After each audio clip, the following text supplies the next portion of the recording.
Okay, we're live. We are live. Good. Hello, I'm Veronica. Tim. And we are Crack Clay. Helping you, talking to married couples to build an affair-proof marriage God's way. Because temptation is everywhere. Temptation is really heavy for women when it comes to emotional, and for men, sexual or physical. Mm-hmm. And that can reverse sometimes. Okay, it's like an 80-20, 70-30 split. But it happens to all of us. Why do some of the most Christian, godly men fall? Because they take their eyes, and women, because they take their eyes off of Jesus. And they look at the flesh and the lust of the flesh, which comes from the devil himself. That's why the devil knows your weakness. So we want you to stay pure in your marriage and to be that knight in shining armor to your husbands. Tonight's a little more to the men. A little more to the men and their wives. Okay? It's all about. So, yeah, and building a fair-proof marriage God's way. By justifying sin. We can all justify sin. So, honey. Yeah. Yeah, baby. Okay, so we just came back from bowling. And we bowled tonight with the boys. She got a turkey and gutters. In gutters. But it wasn't bad. Yeah. Could have been worse. I have the lowest score on both games, but that's okay. You didn't marry me for my bowling ability, did you? I didn't. No, it was fun doing sport together, though. It was. But recreational manship is one of a man's top it's five needs. one of my biggest needs. It is. Every once in a while, we got to get back to his needs. Her needs. I was thinking that too recently. Yeah. We should go over those every now and then. But we're going to. This is kind of like the power of newness. So we talked last week about. We talked last week about how things get stagnant in your marriage, and you start to take each other for granted, and how you have to work to create adventure and keep the romance alive. And what happens when people have an affair is the kids aren't puking in the middle of the night, are they? They're not going through that, are they? There's none of those sick kids when you're having an affair. There's none of that burdens. You're not paying the bills together, wiping runny noses, unclogging toilets. You've got none of that going on. Everything is new and fun and exciting, and you're discovering each other, although you shouldn't be, but you are discovering each other. And then the affair wears off 2 years later, and you're back where you started. Right? Because one thing you take with you to the and look at all the consequences and lives you wreck. Don't do it. Crack Clay is what it's all about. So what should we do? So, creating the newness. So you work to create that newness that you, instead of creating it with someone else. Right. And having affair, create that newness in your marriage. And yes, it's hard if you've been married a long time, creating that new exciting feeling, that adrenaline we talked about last week, the adrenaline that happens, the endorphins that are released with the adrenaline in your body, in your brain, that keep you all enticed. And you have to work to create that with your spouse. So some of the ways you can create that newness with your spouse, there are 3 suggestions given in the book that we're doing by the Penners, Penner. The Married Guy's Guide to Great Sex is the name of the book. And one is to be a new you. Be a new you. Get a makeover. Eliminate bad habits that your wife's been nagging you about. Whether it's picking your teeth or, whatever bad habits are that men have that wives nag them about, or the reverse for you guys. That if your nose goes on strike, don't pick it. Okay, go ahead. I just got that. Go ahead. Okay, so create newness in you. Get your makeover. Eliminate bad habits, even if it's emotional habits. Like she's asked you to not lecture her when she wants to talk to you about a problem. Just listen. Well, try to be doing that. Just listen to her. Be your best friend. Be your best friend. Yes, dress up. Dress up. If you dress like a slob and you didn't when you were dating. Sweats. Yeah. And you didn't when you were dating, then maybe you should go back to the way you dressed when you were courting her, right? Don't be a slob. I mean, some women may like the slob if that's what she likes, but you know what your wife likes and you know what she doesn't like.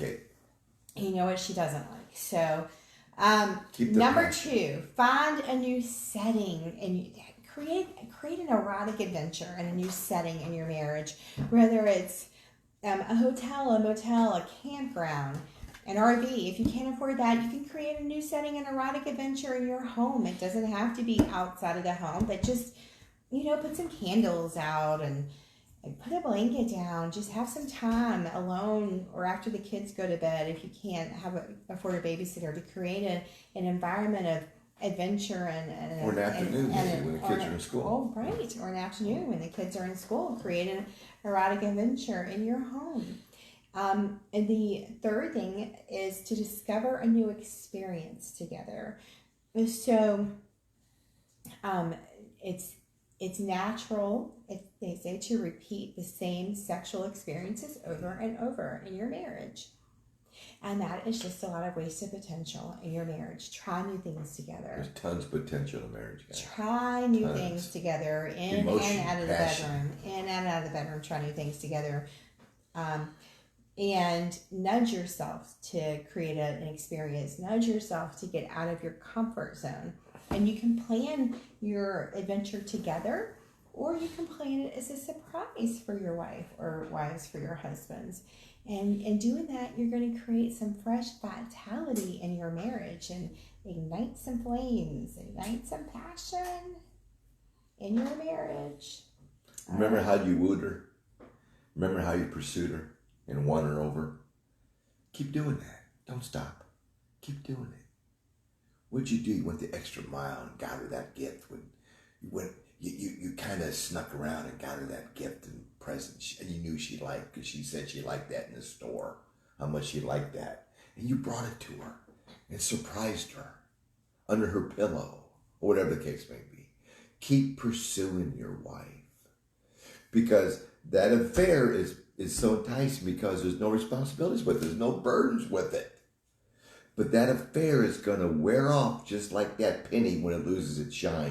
That grass isn't green. Yeah. It's just as brown as the last time you did it. It just revolved in a circle. I heard the best thing without the consequences. A long time ago, I heard somebody say this. It's always stuck with me. That you're always thinking the grass is greener on the other side, but you got to watch out for those chiggers. You can't always see the chiggers in the green grass in the neighbor's yard. So don't do it. Yes. Don't do it. So think of your family. So create an adventure. Create newness in your marriage. Create adventure. All right. And some of the godly. So what do you think? Some of the godliest Christians I know who speak the Bible and pray and witness, and it only takes one bad decision to fall in the sin. You're always one decision away from a different. One decision away. From a whole different way. Way. So, Tim. Stay in the Word. Tim. Put Jesus first. Let's talk about Thanksgiving is coming this Spouse week. second. Thanksgiving this week. Do we have so much to be thankful for? Yes, we do, don't we? What is one thing that you're thankful for? We did not talk about this beforehand, so I'm totally putting you on the spot, I know. What's one thing that you're thankful for this year for Thanksgiving? I'm thinking what Jesus is doing with our business, honey, with our business sounds. And our business is not our business. It is completely God's business. Mm-hmm. Because you know what He is doing? It's just amazing, as a Christian, when you feel Jesus walking with you and He brings in the customers. Mm-hmm. And the customers even say, Jesus brought me here today. I've been searching, but He brought me here. Jesus is in this business, and it is His business, and all glory goes to Him for what He is doing. That's what I'm really thankful for, honey. And I'm thankful for you. I'm thankful for you. And I'm just so many blessings. I'm thankful for first and foremost is that Jesus came to my heart and saved me 13 years ago. That's my number one salvation. Okay, Raymond Purcell. Hello, Mr. and Mrs. Bratton. Happy Thanksgiving to all of your family. May God bless you. Amen. Thank you so much, Raymond. You're the best, buddy. And thanks for serving. And thanks for always sharing. And for not be ashamed of the gospel of Christ, guys. We got to stand up in this time of turmoil. So I am thankful too for what the Lord's doing in our business, and I'm thankful for redemption. And Amen. And I'm thankful that I have a husband who always puts Him first in our marriage, puts the Lord first in our marriage and in our company. Remember, Jesus first, spouse second, kids third. Who are you married to? All right. Have a great Who are you in love week. Have a great Thanksgiving.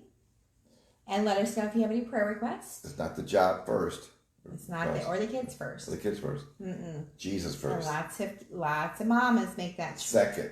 Lots of mamas. Kids third. Lots of mamas put the kids before anybody else. Don't be married to your children. Don't let your children be an idol. Kids. Or your husband. Because kids won't like that. It's not good for the kids. It's not good. We love you guys. We love you guys. Have love a great Happy Thanksgiving. Happy Thanksgiving. Bye-bye. I know why What? I know why the cranberry's red. Why? It's all the turkey dressing. Ah.